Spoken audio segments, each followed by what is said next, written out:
faux carbon. Yeah. You know, yeah, I mean, you've got Kevlar and, you know, other stuff like that, but most carbon fiber that you see is non-functional. So usually it's just used for applique, you know, to make something look pretty. Yeah. Looks like I'm all right. Video camera's running. I guess we'll use it.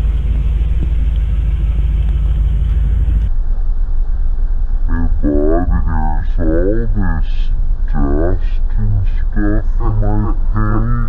Is that? Oh, never mind. That's metallic. It's popping out that I haven't ever seen since I owned the car for 6 years. There is some dust. Not like that, anyways.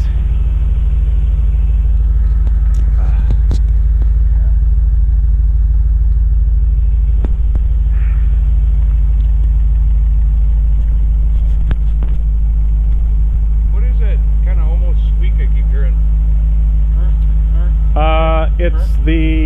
It's the timing belt, actually. Oh, really?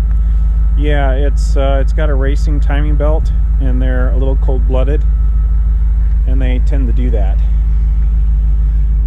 So just in case everybody that's watching this and listening to us, I'm doing video, so that's it. Looking pretty dark and black.